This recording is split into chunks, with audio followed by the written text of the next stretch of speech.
Dalam buat penilaian moral, kita tidak bisa menggunakan nalar logika, tapi perasaan. Halo semuanya, nama saya Michael. Selamat datang di channel saya, Sikutu Buku.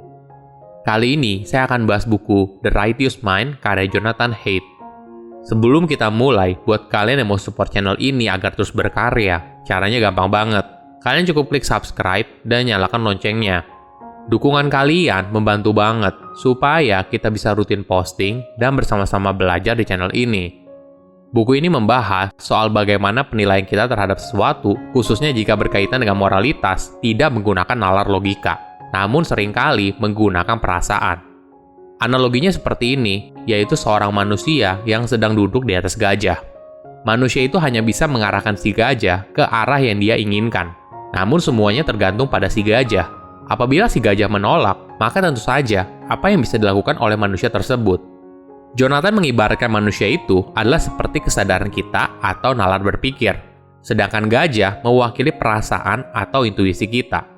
Jadi, seberapa canggih atau rasional argumen kita, apabila tidak menyentuh perasaan, maka semua hal itu tidak akan mengubah perilaku seseorang. Makanya, seringkali kita dengar istilah, kita setuju untuk tidak setuju.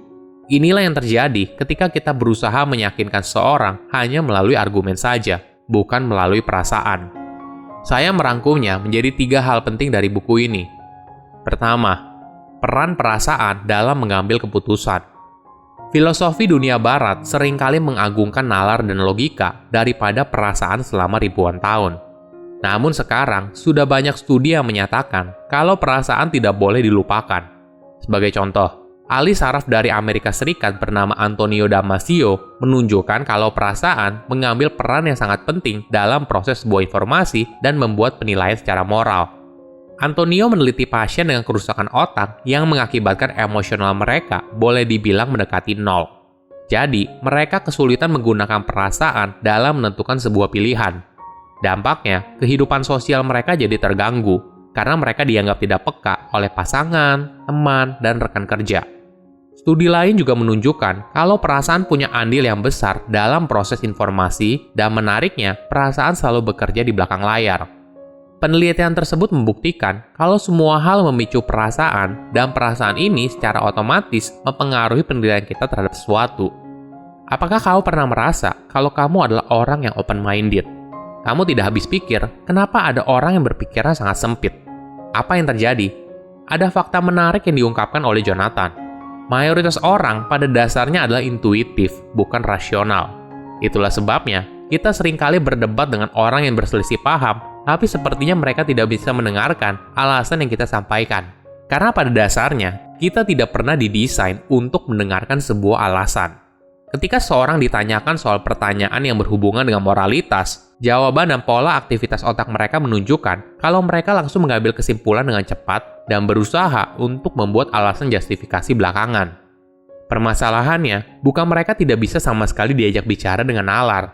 Mereka bisa diajak bicara, namun argumen yang mereka bangun hanya untuk mendukung kesimpulan mereka, bukan kesimpulan kamu. Jadi, jika kamu ingin mengubah pemikiran seseorang, jangan fokus pada argumennya saja, tapi pada perasaan yang ada di baliknya. Kedua, alasan di balik keputusan seseorang. Apakah tidak masalah misalnya memakan daging manusia yang sudah meninggal? Banyak orang tentu saja dengan sekejap menjawab tidak, karena sebuah tindakan itu terdengar salah. Ini sering disebut sebagai intuisi atau gut feeling yang seringkali mendorong sebuah penilaian moral.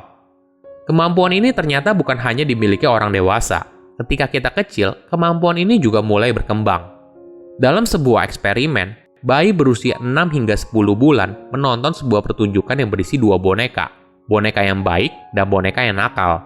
Setelah menonton pertunjukan tersebut, mayoritas bayi memilih boneka yang terlihat baik. Hal ini menunjukkan kalau dalam hal penilaian secara moral, seringkali kita memilih tanpa bisa memberikan nalar yang baik.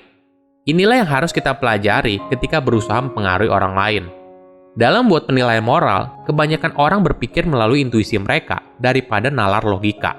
Ada hal yang menarik di balik sebuah keputusan seseorang. Pada dasarnya, setiap orang selalu peduli apa yang dikatakan oleh orang lain. Riset membuktikan, orang yang bilang kalau dirinya cuek atas pendapat orang lain masih mengalami sedikit penurunan kepercayaan diri setelah diberikan rating rendah oleh orang asing. Ini menunjukkan kalau sejatinya kita peduli dengan reputasi kita di depan orang lain. Itulah sebabnya, sadar atau tidak, ketika kita membuat sebuah keputusan, maka di baliknya kita juga masih memikirkan bagaimana pandangan orang lain atas keputusan yang kita ambil. Namun, ketika ada kepentingan pribadi dari penilaian moral tersebut, maka hasilnya bisa terdistorsi. Ada sebuah studi yang meneliti sekelompok orang.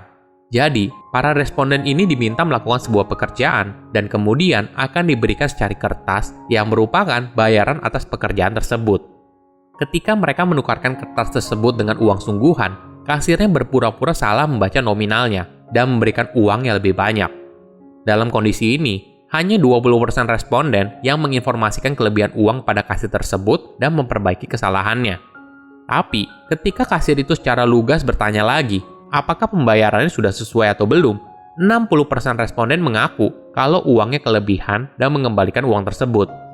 Hal ini menunjukkan jika ada kepentingan pribadi di sana, maka mayoritas orang akan curang ketika ada kesempatan. Tapi hanya sejauh apabila dia merasa kalau apa yang dia lakukan bukan berdasarkan kesalahan yang dibuat. Ketiga, manusia itu egois atau altruistik. Banyak orang setuju kalau banyak orang suka bersikap egois.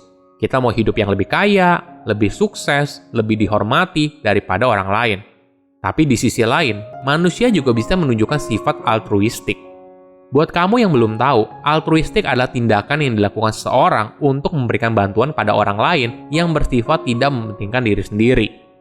Sebagai contoh, pada saat kejadian 9/11 di Amerika Serikat, ratusan orang Amerika rela berkendara dari tempat yang jauh ke New York karena mereka ingin membantu menggali korban yang selamat dari reruntuhan. Ini mungkin buat kita penasaran, kenapa ada gabungan dua hal tersebut? Jika dilihat lebih jauh, ternyata keegoisan seseorang dapat dijelaskan pada masa lampau.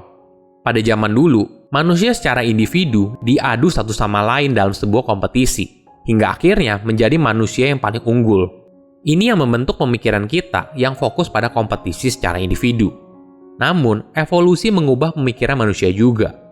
Evolusi membuat manusia belajar untuk bekerja sama dalam sebuah grup. Ketika sebuah grup berkompetisi dengan grup lain, maka grup yang menang biasanya adalah grup yang memiliki kerjasama yang baik. Jika di masa lampau seperti ini, ketika manusia purba sudah bisa bekerja sama dengan baik, maka hal ini akan meningkatkan kemampuan grup tersebut untuk bertahan hidup. Ada fakta yang menarik. Berkat evolusi, kita memiliki sesuatu yang disebut sebagai hive switch yang terprogram di dalam otak kita. Jadi, ini adalah sebuah perasaan bahagia di dalam sebuah grup yang bisa meningkatkan kedekatan antar individu dalam sebuah grup. Manusia punya cara yang unik dalam membuat sebuah penilaian moral. Jika kamu mau merubah pemikiran orang lain, jangan menggunakan nalar logika, tapi sentuh perasaannya. Silahkan komen di kolom komentar pelajaran apa yang kalian dapat ketika baca buku ini. Selain itu, komen juga, mau buku apa lagi yang saya review di video berikutnya. Saya undur diri, jangan lupa subscribe channel YouTube Sikutu Buku. Bye-bye.